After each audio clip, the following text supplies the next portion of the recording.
Rossiyadagi 3 milliondan, bu taxminiy raqam, 3 milliondan ortiq o'zbek mehnat muhojirlarining aksari qurilishlarda ishlagani aytiladi. Ayni paytda Rossiyadagi o'zbek muhojirlari noyob kasb hunarlarini egallashayotgani haqida ham ma'lumotlar bor. Kinotasvirchi, grimchi, morg ishchisi, kaskadyor. Bu ro'yxatni yana davom ettirish mumkin.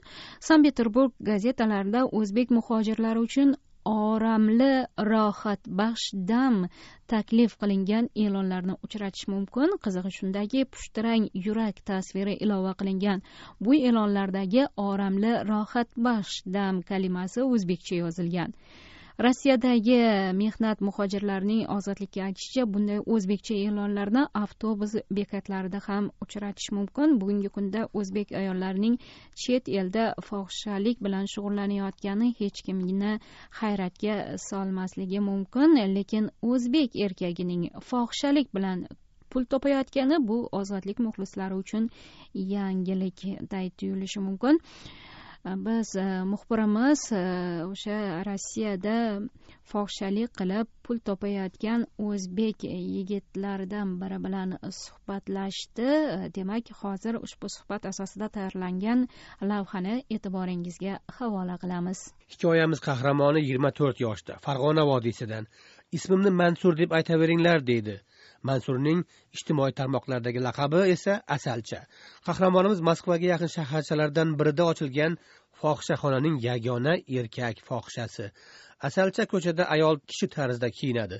Boshida parik, yasama kiprik, uzun ulama tirnoq, lablar bo'yalgan, pardoz andoz, upa elik, pedikyur, manikyur xizmatlaridan mukammal foydalangan.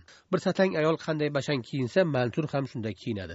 Mansur ozodlik bilan suhbatni o'z kasbiy faoliyatiga oid tafsilotlar bilan boshladi. Mana hozir 1,5 yildan beri shu yerda tojik millatiga mansub bir opamiz bor, o'shancha opamiz o'shani kvartirasida turaman. Mendan tashqari yana 9 ta qizlar ham turadi. O'shalar bilan birga nima qilaman? Faqat o'sha opamiz klient topgan paytida borib, shu mijozda erkak kishi yoki ayol kishini mijozda xizmatini qilamiz. Ko'proq men ayol kishi bilan bo'laman.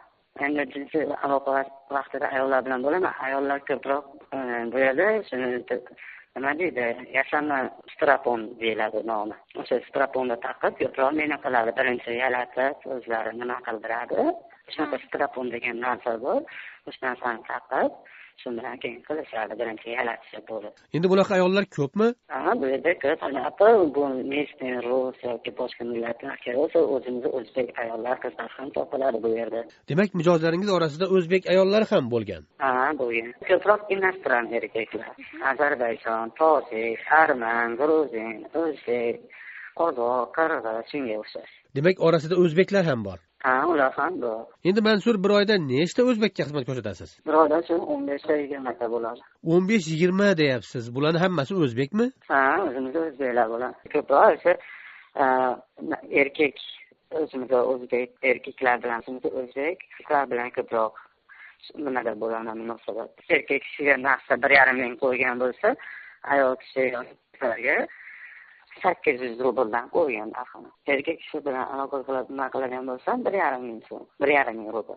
Agarda qizlar bilan bo'ladigan bo'lsam 800 rubl. Demak, ayollar sal arzonroq ekan-a? Ayollar bilan arzonroq. Shuning uchun shu qiziqishga nima qilib, endi o'sha strapon degan narsa har xil razmeridan, boshqa nimadan o'zimizda bo'ladi. O'sha qizlar keladi yoki o'sha Daniyada yo Saunada dam olgan vaqtlarda chaqirish mumkin. Ana o'shanda borib nima qilamiz? Borib men o'zim xizmat ko'rsatishim mumkin. 2 yoki 3 kishi bir bo'lib chaqiradi, 1 soatga yoki 2 soatga. Ular bilan birga dam olib nima qilishim mumkin. Mansur, endi sizni doimiy mijozlaringiz ham bormi? Doimiy mijozlarim yo'q, bizda doimiy mijoz bo'lmaydi, faqat shu opamizda bo'ladi. Masalan, o'sha opamizga aytadi, mana shu joyga mana shu odam borsin deb, balki internet orqali gaplashma qilganda menga falonchi kelsin deb aytiladi. Shuni aqranamiz bilan birga olib borib nima qiladi? 1 soat bo'lsa 1 soatga, 2 soat bo'lsa 2 soatga o'sha yerga nima qiladi? Aqranamiz o'sha yerga qarab turadi. Ustimizda emas, tashqarida bizga shu klient topib nima qiladi? Ta'minlab turadi. Xizmat haqdan shu bitta mijoz bilan bo'lish o'zi 1,5 ming rubl turadi. 1,5 ming rubl bilan bizga qo'limizga 900 rubl beradi, 600 rubl opamiz o'zi oladi. u endi 600 rubldan 100 rubl o'sha kvartira haqqiga yemak ichmoqqa deb oladi, 500 rubl o'zini ishlab topgan puli. Mansurbek, siz bir kunda nechta mijozga xizmat ko'rsatasiz? Bir kunda shu 2 ta yoki 2 ta erkak mijozga xizmat ko'rsatsam, 6 ta, 5 ta yoki 6 ta ayol mijozga xizmat ko'rsataman. Endi sizga qaysi biri ko'proq yoqadi? Masalan, ayollarga xizmat ko'rsatishmi yoki erkaklar bilan jinsiy aloqaga kirishmi? Qaysi sizga ma'qul? Boshqa ko'proq erkaklarga xizmat qilish yoqardi. Endi ayollarga bari nimasi yo'q, endi o'rganib nima qilib bo'lganman, erkak ham ayol ham farqi yo'q, deydi suhbatdosh. Mansur islomiy an'analar hurmat qilinadigan muhofazakor zehniyatli Farg'ona vodiysida o'sib ulg'aydi.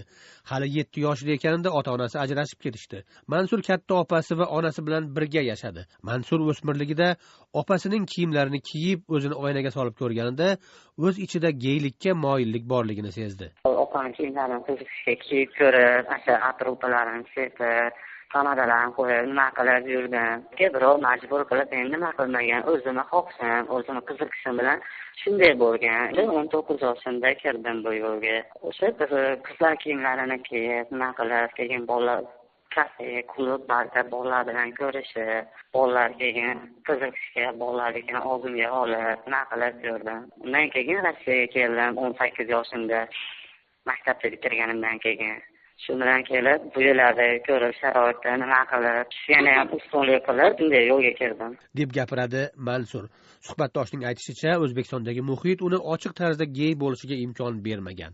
Mansur geylarga munosabat O'zbekistonga qaraganda sal erkin bo'lgan Rossiyada o'z jinsiy moyilligiga uyg'un hayot tarzini yashaganini aytadi. Mansurning ilk hamto'shagi ham rus yigiti bo'ldi. Endi birinchi klientim o'sha rus bola bo'lgan. Shu endi bitta sosetxonada turardik. Men boshqa xonada tursam, u boshqa xonada turardi. Shu bilan gaplashib, nima qilib, fikr almashib, nima qilganimizni keyin birga qayerga bo'lsa, siz birga yoqqa borib nima qilardi, misol aylangani yoki boshqa yerga bo'lsa, ko'p vaqtimiz birga bo'lardi. Shu bilan keyin u aytgan, agar shunaqa bo'lsa, mana bunaqa bo'ladi, bunday bo'lsa, unday bo'ladi degan. Shu bilan keyin u shunday nimada o'rgatgan. Ayol kishining vazifasini batiraman. Meniki mana hozir 24 yoshga kirayotgan bo'lsam, aprelda 24 yoshga to'laman, 24 yoshga kirayotgan bo'lsam, u xohish faqat endi opamni kiyimini kiyib, nima qilib o'rgangandan xolos. Undan bo'lgan. Agar balkim Rossiyaga kelmaganda, balkim u narsa yo'qolib ketgan bo'larmidi balkim. O'z yigit bilan 2-3 oy birga bo'ldik. Shu ovchi olishni o'rgatib, orqaga qilishni o'rgatib, nima qilib. Undan keyin mustaqil o'zim ko'chada bemalol yurib, bolalar bilan yoki qizlar bilan birga bo'lib, nima qildim. Endi men bu narsaga o'rganib bo'ldim. Men bu narsaga o'rganib bo'ldim der ekan Mansur o'zining gey ekanligini ta'kidlaydi. Yana bo'lmaydi, qiz bola kiyimda yurib, qiz bola faqat ozgina yuz tuzilishimdan o'g'il bolaligimni sotishi mumkin. Atay kechqurunda birortasi meni bunday ko'rib, nima qiladigan bo'lsa, o'g'il bola deb o'ylanmaydi. Meni yo'qga, tabutga, kapron üstünde tepamda shu bezgakli taqi rastinka yoki futbolka sensor badalasi shunday. Endi men bu narsaga endi o'rganib oldim. Bu so'zlarni aytgan Mansur boshqa o'zbek yigitlariga o'z taqdirini ravo ko'rmaydi. Qahramonimiz Moskvaga yaqin shaharchalardan birida ochilgan fohishaxonaning yagona erkak fohishasi bo'lib umrbod qolib ketishni istamaydi. Pul yig'ib jinsimni o'zgartirmoqchiman deydi suhbatdosh. Fohishaxonada men bilan birga bir samarqandlik yigit ishlar edi. U pul yig'ib jinsini o'zgartirish uchun Turkiyaga ketdi. Turkiyada erkakni ayolga aylantirish bo'yicha jarrohlik amaliyoti $6,700 turar ekan. Hamkasbim ana shu pulni yig'ib Turkiyaga ketdi. Nasib qilsa, shu pulni yig'sam Turkiyaga borib jinsimni o'zgartiraman, birato'la ayolga aylanaman deydi Moskvaga yaqin shaharchalardan birida ochilgan fohishaxonaning yagona erkak fohishasi o'zbekistonlik Mansur. Sochlaringni sariqqa bo'yab nima qilasan? Soch ostidan muloyim qarab nima qilasan? Qara gözlü sanam can o'zing yaxshi bilasan, ko'ksimdagi dardimni so'rab nima qilasan? Qara gözlü sanam can o'zing yaxshi bilasan, ko'ksimdagi dardimni so'rab nima qilasan?